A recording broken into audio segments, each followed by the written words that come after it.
आखिरी के 2 मिनट, महज 2 मिनट, क्या हुआ उन आखिरी 2 मिनटों में? यह जहाज है या बम? ये सवाल उठ रहे हैं क्योंकि जैसे आप जानते हैं कि गुजरात के अहमदाबाद में एक पैसेंजर प्लेन ने उड़ान भरी 1:38 पर। एयरलाइन की यह फ्लाइट थी और महज 2 मिनट के भीतर यानी कि 1:40 पर एयरपोर्ट के नजदीक एक सिविल अस्पताल की बिल्डिंग में यह फ्लाइट टकराती है, क्रैश हो जाती है। यह फ्लाइट एयर इंडिया की जरूर थी, मगर यह प्लेन था अमेरिका का ड्रीम लाइनर प्लेन बोइंग 787, जो बड़ा आरामदायक माना जाता है। मगर अब यह मालूम नहीं चल रहा कि हादसे की असल वजह क्या है। इस खौफनाक मंजर के बारे में सोचिए। 242 यात्री पैसेंजर इस प्लेन में सवार थे। अहमदाबाद से लंदन पहुंचना था और 2 मिनट के भीतर आग के गोले में तब्दील हो गई। और इसमें एक बात और बता दूं आपको कि इस प्लेन में मौजूद थे गुजरात के पूर्व मुख्यमंत्री विजय रूपाणी।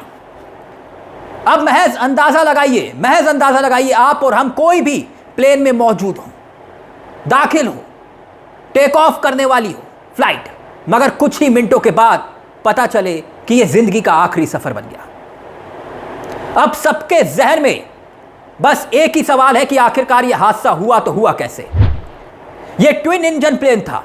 ट्विन इंजन मतलब 2 इंजन। और जितने भी एक्सपर्ट्स से हमारी बात हुई वो ये बता रहे हैं ये रेयर ऑफ रेयर केस होता है कि 2 इंजन इकट्ठे फेल हो जाए। अब कहने वाले कहते हैं कि फ्लाइट की जो पायलट थे फ्लाइट के, उनकी सूझबूझ की कमी थी। नहीं, जानते हैं क्यों ये बात मैं कह रहा हूं? ये कहना गलत है क्योंकि ये दोनों पायलट्स जिनका मैं जिक्र कर रहा हूं, दोनों वेल एक्सपीरियंस पायलट थे, यानी सुपर एक्सपीरियंस पायलट। यानी जो सुमित सबरवाल थे, बेहद शानदार पायलट थे। उनके साथ एक और को पायलट थे जिनका नाम था क्लाइम सुंदर। 1100 घंटे, 1100 घंटे। यह थ्योरी बिल्कुल खारिज हो जाती है अब कि पायलट्स का अनुभव कम था, पायलट्स के पास एक्सपीरियंस कम था। वेल ट्रेन्ड पायलट थे, अनुभवी थे। लेकिन इस प्लेन हादसे के खौफनाक मंजर में मैं जिक्र करूं, वो ये जिक्र जरूरी हो जाता है। यह हादसा हुआ 1,26,206 लीटर एयर फ्यूल उसमें था। अब जरा सोच कर देखिए, आपकी और हमारी गाड़ी में कितना पेट्रोल और डीजल है, और अगर खुदा ना खास्ता उस पर कोई हादसा होता है तो वो कैसे आग का गोला बन जाती है। एक महज छोटी सी कार, कितना फ्यूल होता है उसमें। और इस प्लेन में एयर फ्यूल कैपेसिटी थी 1,26,206 लीटर। तो आप सोच कर देखिए कि उसमें इतना फ्यूल था, तो जरा सोचिए जब बिल्डिंग से वो टकराया होगा तो कितना खौफनाक खतरनाक मंजर होगा। एक आग के गोले का मंजर होगा, जैसे तस्वीरें भी देखने को मिल रही हैं। अब 6 ऐसी संभावनाएं बताई जा रही हैं जिस वजह से यह हादसा बताया जा रहा है कि हुआ होगा।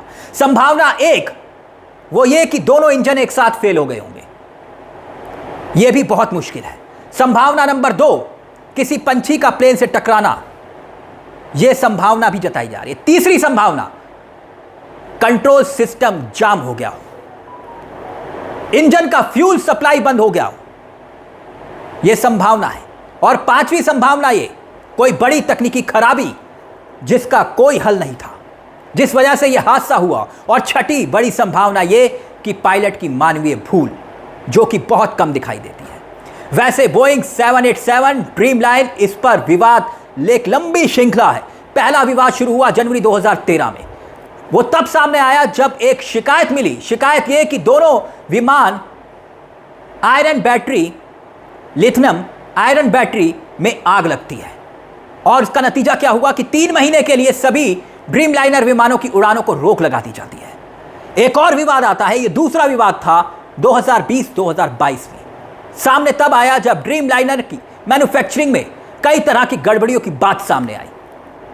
यह एक एयरलाइंस की ड्रीम लाइनर की डिलीवरी पर रोक लगा दी जाती है इस विवाद के बाद। और तीसरा विवाद सामने आता है दोस्तों अप्रैल 2024 में क्या शिकायत मिली? शिकायत यह कि विमान के हिस्से को जोड़ने का तरीका बदल दिया गया और हवा में टूटने का खतरा ज्यादा है। फिर क्या हुआ?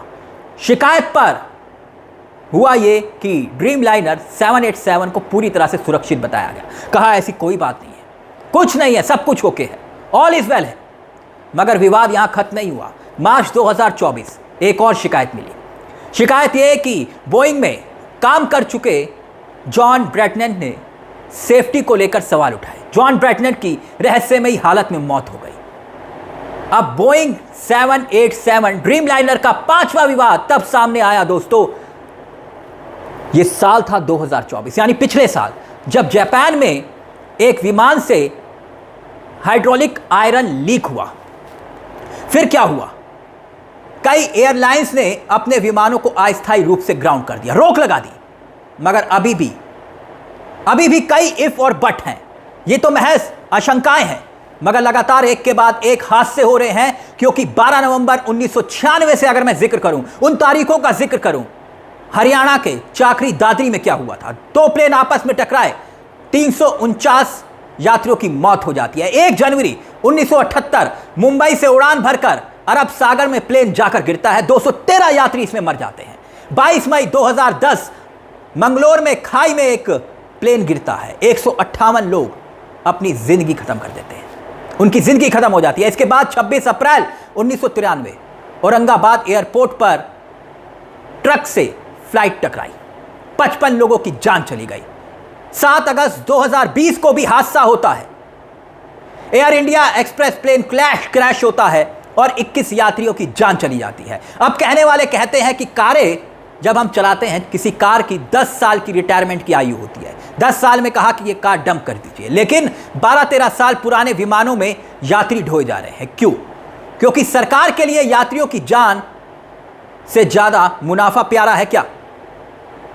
बोइंग 787 ड्रीमलाइनर है, जिसे 2012 में बनाया गया था और यह विमान सितंबर 2012 में एयर इंडिया के बेड़े में शामिल हुआ था। ऐसे में यह विमान लगभग 13 साल की उम्र पूरा कर चुका है। मैं ये नहीं कह रहा कि यह उम्र प्लेन के हिसाब से अभी कम है, मगर मजाल है कोई मोदी सरकार से सवाल कर ले। पहले एयर इंडिया को प्राइवेट हाथों में सौंपा गया तो क्यों? प्राइवेट कंपनियों ने मनमानी ढंग से किराया बढ़ाया क्यों? विमान कंपनियों पर भारत सरकार की कोई लगाम क्यों नहीं? और लगातार खस्ता हाल विमानों को फ्लाइट में अगर जोड़ा जाता है तो इसकी जिम्मेदारी किसकी होगी? पिछले दिनों शिवराज सिंह चौहान टूटी सीट पर सफर करने को मजबूर हो जाते हैं, एक मंत्री। इसके बाद एक फ्लाइट से चिड़िया के मात्र टकराने से विमान के आगे के पड़खच्चे उड़ने की खबर आती है। इतनी सारी खामियों के बाद भी भारत सरकार ने कोई कठोर कदम नहीं उठाया, क्यों? अहमदाबाद में एयर इंडिया विमान हादसा बेहद दिल दहलाने वाला है। सवाल ये कि आखिरकार क्यों बेची गई एयर इंडिया?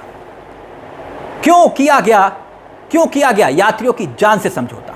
इतनी संवेदनशील सर्विस का निजीकरण कैसे? इन सैकड़ों मौतों का जिम्मेदार कौन? क्या यह सवाल नहीं बनता? हम तो बस यही कहेंगे कि इन दुखद हादसे में, इस दुखद दुर्घटना में जान गंवाने वाले यात्रियों और क्रू मेंबर्स के परिजनों के लिए यह एक अपूर्णीय क्षति है, जिसका दर्द शब्दों में व्यक्त नहीं किया जा सकता। हम इस कठिन और मुश्किल वक्त में शोकगुल परिवारों के साथ पूरी संवेदना और एकजुटता के साथ खड़े होने का जिक्र करते हैं। यह शोक सिर्फ उनका नहीं, यह आपका, हम सबका शोक है। हमने अपनों को खोया है, लेकिन जवाबदेही और जिम्मेदारी किसकी, यह एक यक्ष प्रश्न बनता है। नमस्कार दोस्तों, जय हिंद, जय भारत।